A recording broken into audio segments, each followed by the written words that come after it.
大家好，歡迎嚟到營養醫療教室，再有文醫生，都係好開心啊！上次講呢個運動創傷，令到個人仆喺度，容易啲斷下骨啊，斷下韌帶啊。咁今日咧就想講翻一啲比較平常人都想知嘅關於骨頭健康嘅題材啦。咁講之前咧，我都有個 disclaimer 啦，就係文醫生係好專業嘅。不過我哋今日講嗰啲嘢咧，完全係教學嘅知識啦，或者係俾大家有少少冷知識嘅。如果真係有啲乜嘢問題咧，都係最好問翻自己嘅家庭醫生啦。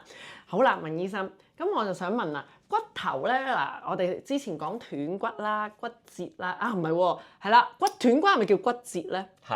係啦，咁跟住仲有啲咩關係？骨質疏鬆啦，呢個同埋呢個骨刺啊，係咪啊？其實係啦，呢幾樣嘢係有啲咩唔同嘅咧？有咩分別嘅咧？我哋講緊即係最常聽就係骨質疏鬆啦，其實即係講緊一個骨嘅本身嘅密度嘅。我有個模型喺度，最好就有嘢睇，係啦。呢度有個模型啦，咁呢個就係個腰椎啦，另外呢個就係個大髀骨咁樣啦。咁我哋又睇下呢度咧，其實咧你會見到咧，其實入邊嗰度咧，入邊嗰度嗰個骨嘅嗰個質地咧同出邊唔同嘅。你幻想就係出邊係一個硬嘅殼，出邊咧入邊咧就係一個叫做即係蜂巢狀咁樣。咁其實咧，正常人嘅骨咧就係外邊同內邊咧個骨質嗰個質素都會好啲咁樣嘅。咁但係咧，如果譬如話骨質疏鬆意思係咩咧？就係講緊咧呢兩類型嘅骨嘅質素都變差咗咁樣，特別係中間嗰度咧會變咗開虛個空咁樣，咁就變咗好似打個比喻就係木門咁樣。即係實木門變咗空心門咁樣咯，或者揸板門，即係成日最成咧，大家都講啦。唔好講人哋嗰個牌子係啦，你想講牌子係啦，爭啲講咗。爭啲講咗。咁咧，如果你話即係骨質疏鬆就係講話個中間嗰個位置差咗，咁你都預期到啦，就係會個承托力咪差咗咁樣咯，咁就會出現咗咩咧？就出現咗會易咗骨折咁樣咯，係啦。所以我哋通常就話咧，骨質疏鬆咧，其實本身咧，佢最大嘅問題係咩咧？就係佢背後嘅引申出嚟嘅骨折啦，因為佢脆弱咗而引申到好多嘅骨折問題咧，係需要處理咁樣。骨質疏鬆本身自己咧係冇痛冇腫冇性嘅，係冇先兆啊，冇先兆，冇唔知嘅自己，唔會知嘅。你第一個症狀咧，個病人知咧就係骨折，係啦。咁所以其實嗰個影響性好大喎。你第一個症狀已經係斷骨，其實已經好多嘅後遺症啊咁樣。咁所以我哋通常想處理骨質疏鬆咧，其實就係想預防背後嘅骨折咁樣。咁我哋講到呢個骨質疏鬆咧，關乎營養啦。咁我就想講幾樣嘢啦。骨質疏鬆好多時咧，文醫生我有講錯，糾正下我啦。咁其實嗰個有後生嘅時候啦，就係我哋吸收呢個骨質嘅密度嘅最好時機啦。係咪去到20頭㗎咋？30歲到。咁好呀，去到30歲啊嘛。係啊，我哋話咧坐過山車啊，即係咩咧？你由 BB 開始，小朋友先，骨質嘅密度越嚟越高，跟住就會有骨頭脆，就係你嘅高峰，人生你已經過高峰。唔好意思，跟住就啱一路向下。係啊，即係呢啲咁嘅骨頭，呢啲入邊呢啲嘢啦，係細個嘅時候儲到30歲啦。咁點樣去儲咧？就係當然我哋嘅營養啦，我哋最好嘅營養素就係鈣質啦，同埋我哋嗰個維他命 D 啦。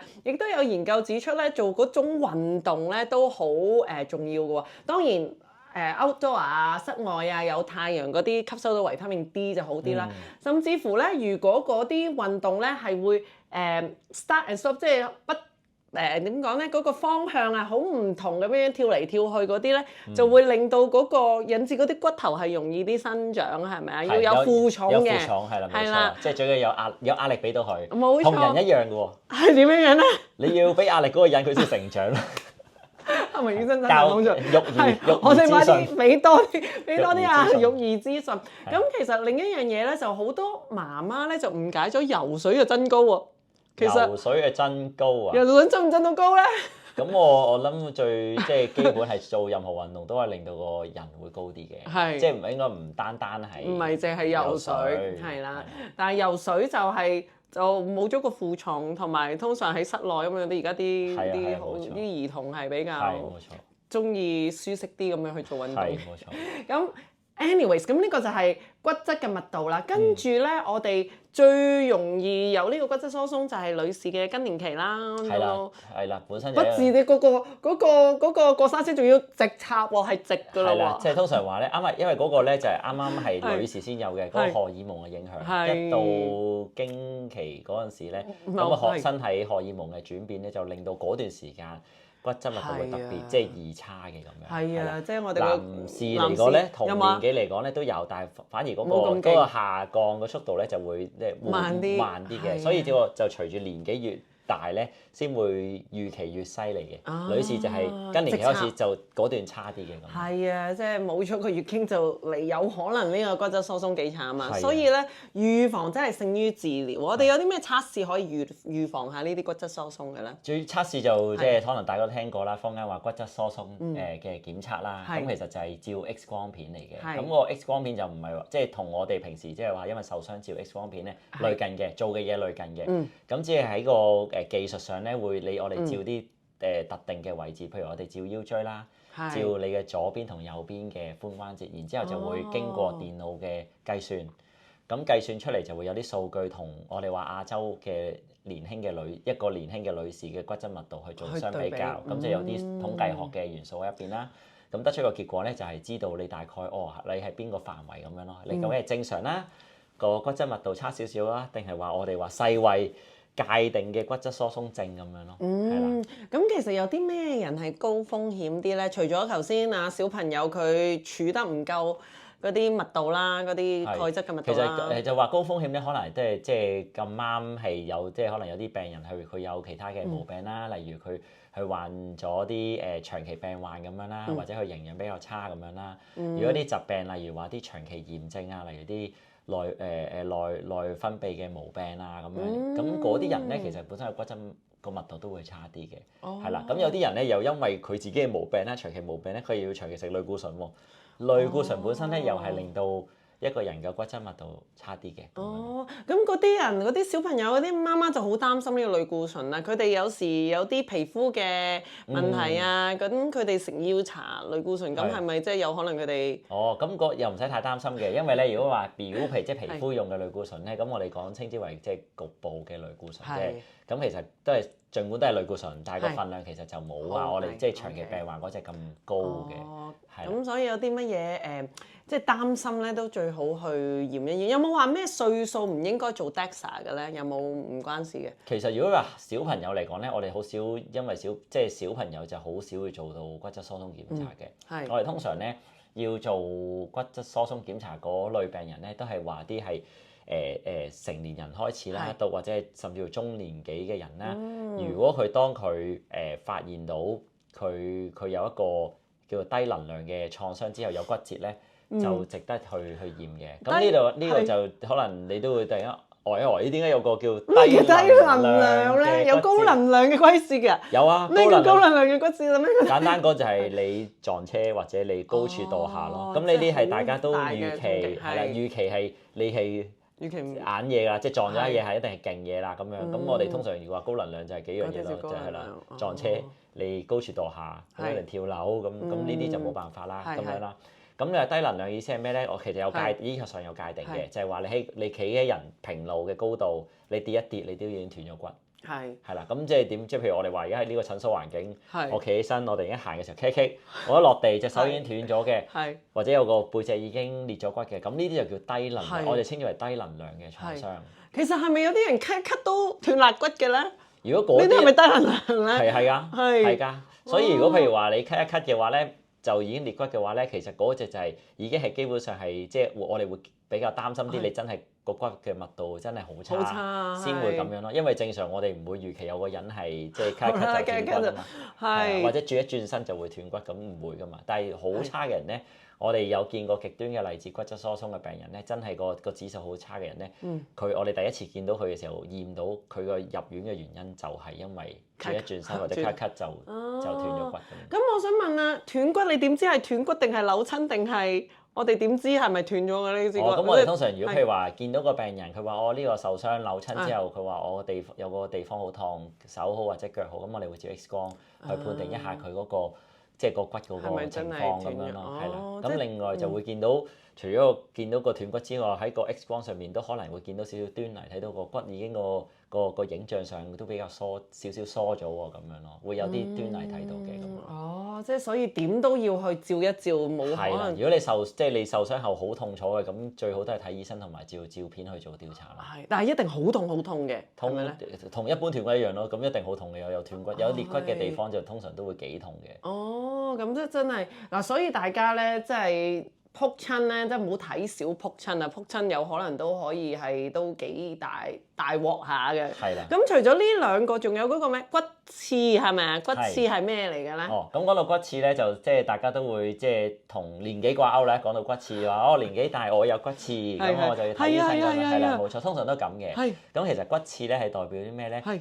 骨刺就係講緊話關節附近生出嚟嘅新增嘅骨。誒，仲可以新增嘅，即係新生出嚟嘅。咁個原理係咩咧？其實就係講佢代表嘅嘢咧，其實佢本身唔係病嚟，佢本身係一個表徵嚟嘅。你咁樣理解佢，其實係咧我哋個關節咧，如果有退化嘅時候咧，咁就會磨咗少少啦個軟骨，咁就變咗咧佢嗰個壓力嘅分佈唔平均咯。哦。咁變相咧有啲地方揞得大力啲，有啲地方就可能細力啲咁樣。咁揞得大力啲嘅地方咧，個骨嘅我哋身體嘅自然反應就會想我令到嗰個壓力細啲，咁就會揞下之後咧就會生咗，根據個壓力就會生咗少少嘅新嘅骨出嚟咁樣，去等個表面個嗰個範圍大咗，等計數即係物理計數就令到壓力細咗咁樣。咁所以生出嚟咧，我哋即係結凡親，我哋喺個 X 光上邊照到有骨刺呢樣嘢咧，其實我哋就係即係當佢係一個表徵，知道。佢係呢個關節應該係有啲退化嘅問題咁樣，係啦，我哋就好少講話我因為你有骨刺而直接就講話因為你骨刺所以你痛嘅，係啦，因為骨刺本身咧，我哋有做研究嘅，其實骨刺本身咧，其實大部分情況咧，佢係唔係個痛係唔係嚟自個骨刺嘅，係嚟自個關節退化咗嗰樣嘢，個骨刺本身係一個發現嚟嘅，即係咁樣，係啦，可能有啲病人會覺得話，因為我腰生骨刺。所以就痛啊嘛，成日都係咁講噶嘛。哦，原來係佢退化。係啦，其實係個退化問題，導致到你片上面見到個骨刺，同埋導致到佢本身會痛咁樣咯。咁佢退化點解會痛咧？退化就好多原因啦，因為佢個關節佢磨蝕咗，佢壓力分佈唔平均，就會令到即係我哋話個骨磨骨呢樣嘢就會痛咯。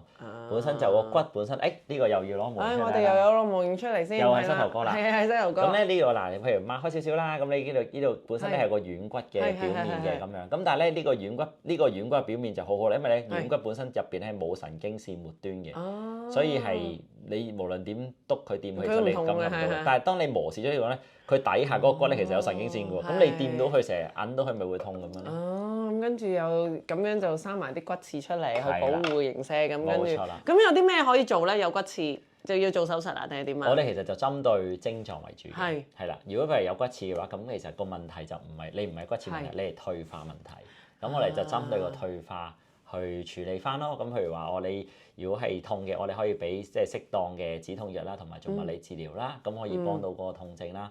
另外頭先即係譬如話真係個膝頭哥嘅，咁我哋可以話有啲健康嘅食品可以試下輔助下，令到佢個痛症可以舒緩咁樣咯。係啦，咁就最極端最差嘅情況，咁可能大家都成日聽㗎啦，有啲朋友要用到手術嘅方法啦，咁可能講換關節啊，去處理嗰個關節嘅退化咁樣咯。嗱，你頭先講咗有一個突然間豎起隻耳啦，有啲咩補充品可以幫助呢件事咧？咁我坊間都成日都買到㗎啦，好多健康產品話骨素啊，葡萄糖胺啊，啲魚油啊咁樣咯，咁各式其式嘅咁樣，係啦。咁但係如果嗰啲就我哋唔做手術咧，嗰啲骨刺會唔會自己磨蝕翻整翻好啲嘅時候？佢唔會㗎啦，即係一路都係咁㗎啦。係啊，一路都係咁嘅，一路都係咁。防止佢唔好再衰落去嘅啫，其實。係啊。就唔係話翻得轉頭嘅。佢生咗出嚟嘅就唔會翻到轉頭嘅，講真。唔好再生出嚟啦。係啦，即係你要盡量即係治療做得好啲，咁你隻腳好用啲嘅話咧，就可以就話個壓力分佈好啲，咁等你唔好再差落去咁樣。哦，咁好啦。咁至於我哋講到呢度啦，其實骨頭咧，我哋嗰啲營養素啦、鈣質啦，有好多人咧會好中意食鈣片嘅，佢本身都食緊，即係有足夠嘅奶類啊，或者植物嗰啲奶類物品有加鈣嘅，咁但係佢哋又再額外食鈣片嘅，咁你又點睇呢樣嘢咧？我就覺得睇下咩情況下啦。如果本身預期自己驚吸收唔夠，即係作為補充一下咧，咁其實我哋都歡迎嘅，因為本身我哋話每個人即係一個人世一世嘅流長啦，唔同階段有唔同嘅需要咁樣嘅，係啦。咁所以如果譬如話特別係即係你覺得即係本身飲食嘅份量可能未必係足夠鈣嘅話咧，食啲補充都係好嘅咁樣。哦，咁有冇話過量？有冇啲咩人士唔應該補充太多鈣嘅咧？有㗎，如果譬如話本身你有腎石嘅問題嗰啲就唔好食咁多。係，就係唔好搞咁多嘢啦。係所以去到尾咧，唔係咁清楚咧，要問翻自己嘅醫生啦。好啦，多謝晒你啊，文醫生。最後有冇啲乜嘢任何嘅 recommendation 話俾我哋啲觀眾聽，關於任何嘅骨質啊、骨骼啊，任何嘅嘢？咁我諗今集我哋特別講骨質疏鬆啦。咁我諗咧最好即係因為都係呢個越嚟越普及嘅問題咧，咁所以可能都有任何需要嘅話，就盡快去可能做啲檢測咁樣咯。係啦，因為而家即係頭先提到個骨質疏鬆嘅檢測咧，其實而家相對地容易可以做到㗎啦，已經。咁所以喺坊間度都好多地方可以做到咁樣。咁你知道咗個數據嘅，可以作為參考，又可以有需要嘅時候再揾醫生幫你睇一睇，咁就都係非常之好嘅舉動嚟㗎。咁你咁樣我問多一個問題啦，骨質疏鬆係冇得翻轉頭㗎嘛，係咪咧？咁啊有藥食㗎。有藥食㗎，哦。係啊，骨質疏鬆其實有得醫㗎。骨質疏鬆而家不嬲都有得醫㗎，我一路都有得醫㗎。哦，我真係唔知，我以為只不過唔好再衰落去。唔係㗎，有得醫㗎。我哋有即係現今係有好好嘅藥物可以處理到，即係將個數值變翻好啲，個密度變翻靚仔啲咁樣，變翻好啲。咁啊，真係長知識啦！原來骨質疏鬆都有藥食㗎嚇，咁所以大家咧真係唔係即刻去食藥，去驗一驗自己有冇問題先。如果大家之前後生嘅時候啊，知道自己飲奶飲得唔夠啊，鈣質唔係咁好啊，又少做運動啊、太陽啊，同埋譬如話後生嘅時候嗰個體重太輕啊，亦都有可能有啲女士咧激重減肥咧，成日都會減到直情嗰個月經都停埋嗰啲啦，咁都要有可能要驗下啦。同埋之前如果斷個骨，係咪應該都要驗一驗咧？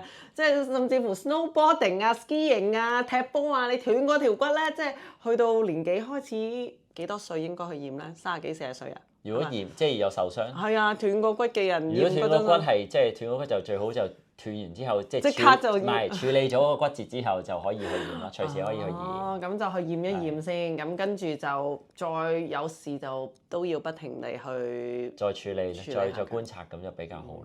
跟進住會比較好。跟進住會比較好。好啦，thank you 晒你，文醫生。咁今日講到呢度啦，我哋下次再傾過啦。thank you 晒，拜拜。